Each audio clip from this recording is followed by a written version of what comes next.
A Valentine for Frankenstein by Leslie Kimmelman, illustrated by Timothy Banks. All over town, monsters were getting ready for the Valentine's Day bash, taking slime baths, teasing and tangling their tails, and sharpening their claws and fangs.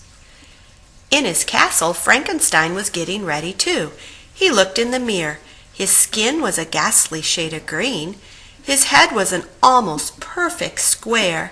His flower was droopy and near dead. Still, the other monsters all made fun of him. "Just 2 eyes," said Smellabella. "No tail," said Werewolf. "He looks almost human." "And he's nice," sneered Spike. "Block!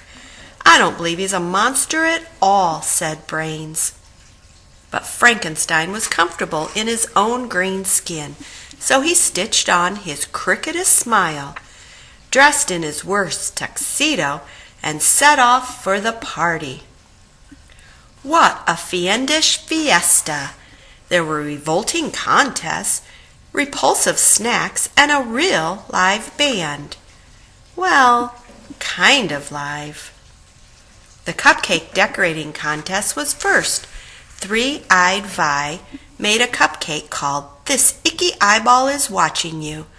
Wartina's creation had fungus, filling, and toenail frosting. Frankenstein's made the grossest cupcake he could think of.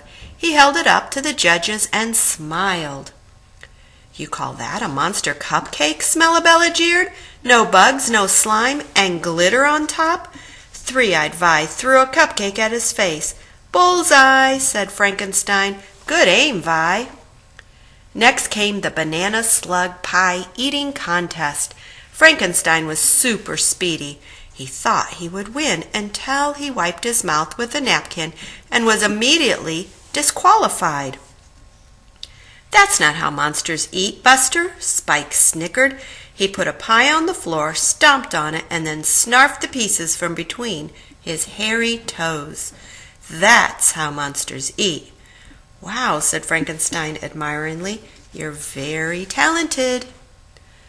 The last contest was for burping. Frankenstein was the longest, smelliest burp he'd ever made. "You call that a burp?" said Stinker. "That was a cough, a hiccup. It was almost a giggle." Just then a monster burped so loudly the ground shook. "Way to go, Belcher," yelled Smellabella. That was epic. Frankenstein had never seen Belcher before. She was taller than he was, with piles of tangled black hair and a beautiful smile.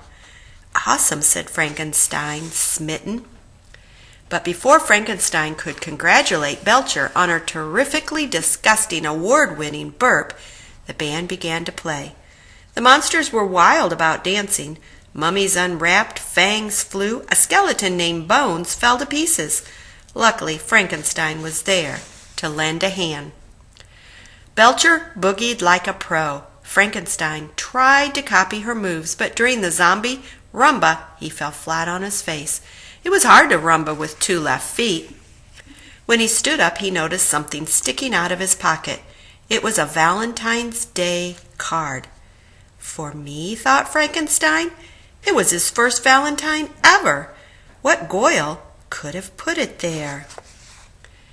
"Was it you, Rainbow?" he asked, holding up the card. Rainbow answered by spitting at him in 5 colors. "Impressive," said Frankenstein, cleaning his face with his handkerchief and sighing softly. "As if," said Headless Harriet before he could ask.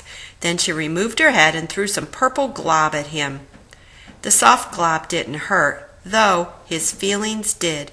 "Still, cool color," Frankenstein managed to reply. Frankenstein searched the card for clues. The card was zigzag shaped. The writing was red. It had the whiff of something stinky and wonderful. Just then Belcher bopped by. She had a red marker in her pocket. She had a zigzag stripe in her hair. She had a wonderfully stinky smell wafting off her. She had to be his secret Valentine. Frankenstein tapped Belcher on the shoulder. She turned around and let out a deep and awesome burp. "Please be mine, Frankenstein," she said sweetly. Frankenstein grinned so widely, some stitches popped. He gave Belcher a worm wristband. She gave Frankenstein a piece of snot-flavored bubble gum. The other monsters noticed and wondered, what did Belcher see in him? "I've never met a friendly monster before," gushed Belcher. "He's my kind of monster." "He did notice my perfect aim," said Three-Eyed Vi slowly. "And my monster manners," observed Spike. "His extra body parts came in handy," mumbled Bones. "I guess it's okay to be nice sometimes," Headless Harriet added, remembering that Frankenstein had liked her purple glob, "if that's the kind of monster you are." The music started up again. The monsters joined together in a ginormous kicking, spitting, burping, gnashing, glitter-tastic conga line. Every kind of monster was welcome. After all, a monster is a monster is a monster. Thanks for listening. Please like and subscribe for more daily stories.